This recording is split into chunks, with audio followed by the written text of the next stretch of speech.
YouTube is Monday, June 2nd, 2014. This is Proof Weight Loss Surgery Works, and I'm your Monday vlogger B. Now, this week's topic is we're talking about success. I'll read it to you, and then we'll go through it. It says, how do you define success? And what are some of your key factors that have led and continue to lead to your success? Man, this is an awesome question. You know, I like goals to a certain extent, but I think that creating and I've talked about this before, I think that creating a place that I'm happy is what I'm shooting for. And for me, and I know that this is different for everybody, which is the whole purpose of the topic. For me, success is being at a place where I like how I'm living. I like the amount of weight that I'm losing. I'm happy with the choices that I make in life. I know that I can do anything, and this is probably the most important thing. I know that I can do anything that I want to do. It doesn't matter if it means if I want to knuckle down and go military on my diet, my exercise, and I want to lose 30 pounds in the next 6 months, I know I can do it.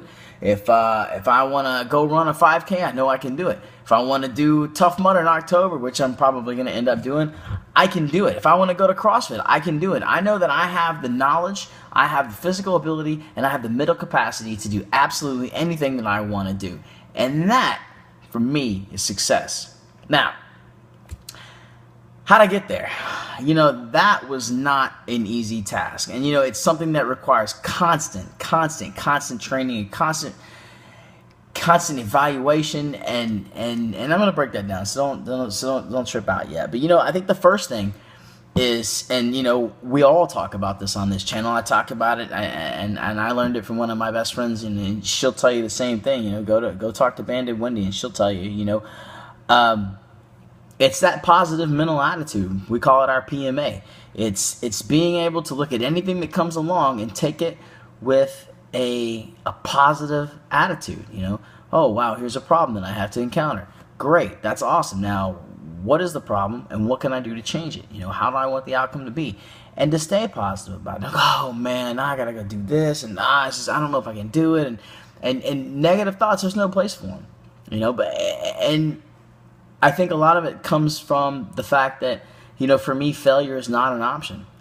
For me, failure is the end, you know, and I don't ever, I'm not ready. So, you know, failure is not an option for me. So I have to stay on top of it. And what does that mean? It means, you know, constantly looking at how my week went, you know, getting on that scale and saying, oh, well, you know, I did pretty good this week. I lost a pound, I lost a half a pound, I lost 2 pounds, awesome. I went up a pound or whatever it might be. And then going back and looking at your week and saying, okay, what did I do right? What did I do wrong? And what am I going to do to correct it? And you have to do that with every single thing that you do.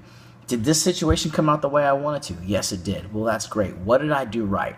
And then make a list of those things so that when the next time that comes along, you've got those things in your tool bag and ready to go. And if it didn't go the way that I wanted it to, then I got to sit down and say, okay, this didn't happen like I wanted it to. How did I screw it up? And that's the thing. You know, I think that a lot of times we tend to want to put blame on other things. Oh, well, I hurt my ankle this week, or oh, I pulled a muscle this week, so that's why, because I didn't get to work out, or oh man, so and so came over and we went out for dinner, so I didn't get to eat, you know, my protein the way I should have, or man, I just couldn't get that water in today because I was on the road all day long and I just couldn't stop for water. And we want to come up with excuses for things, and I use that word pretty harshly because that's exactly what they are. You know, there's absolutely nothing that goes on in our journey that we can't take full responsibility for. You get injured, you pull a muscle while you're working out, well, you probably should have stretched a little better. You probably should have warmed up properly, or you should have cooled down properly. Or maybe you were working out a little too hard, or you were doing that particular movement or that particular exercise incorrectly. Yeah, sometimes we get hurt and things happen. I'm not saying that, you know, that it's never nobody's fault, but most of the time when we put our blame on other things, it's our fault. And that's what I mean by that, is when things go wrong, what did I do that I could have done differently? Because most of the time it's something that I did. Was it a food choice that I made? Was it a fitness choice that I made? Did I just not get a cooler and put it in the car because I knew I was going to be driving all day long and throw 6 or 7 bottles of water in that son of a bitch? It's that simple. You know, taking responsibility for the good and the bad is very important to me, because that strengthens this, you know. That builds on that idea that I have control. I have control of everything, from the mental to the physical to psychological to emotional. I control it. And that is how I'm able to constantly go through my day, go through my week, go through my month, and say, okay, what did I do right? What did I do wrong? You have to have that kind of mental grasp. You have to have that you have to approach your journey with that kind of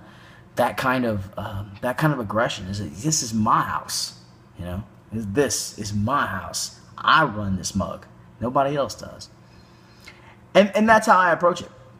And I think that's how I'm able to maintain that strong mental stature that I like to believe that I have.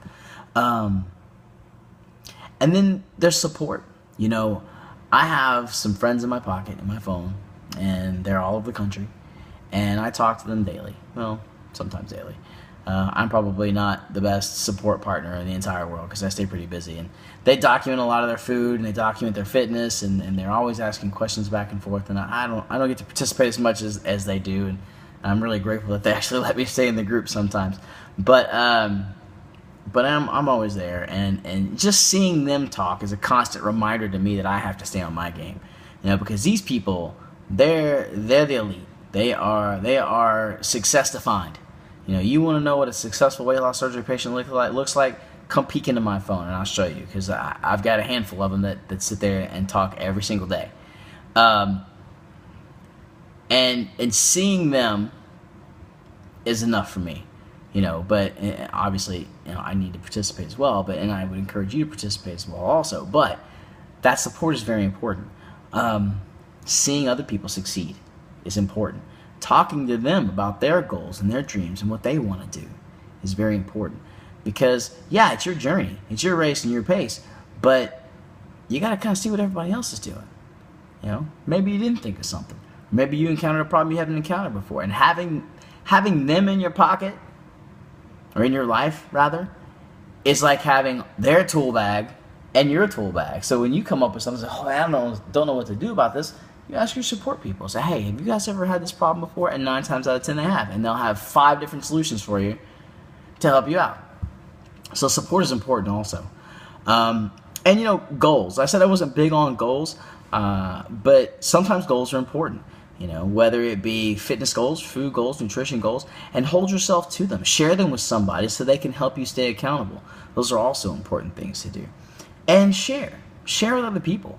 You know, I go to work, and when I work at a paintball field sometimes, and when I do go to work, there's some guys there, and they're all younger. Some of them are pretty fit.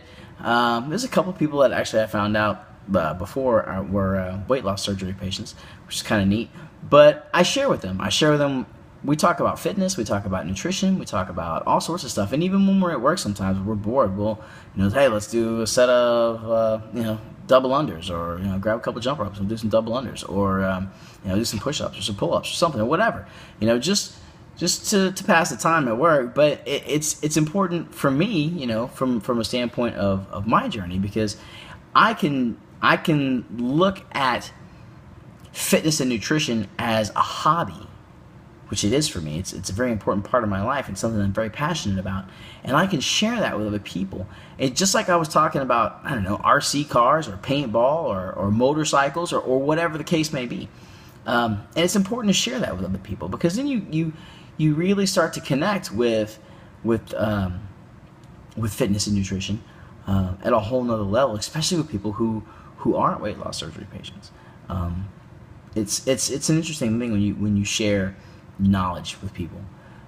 So yeah, that's it, man. Those are my tips to success. You know, you got to define success first of all, and then you've got to put things in your life to help you stay there and help you keep focused.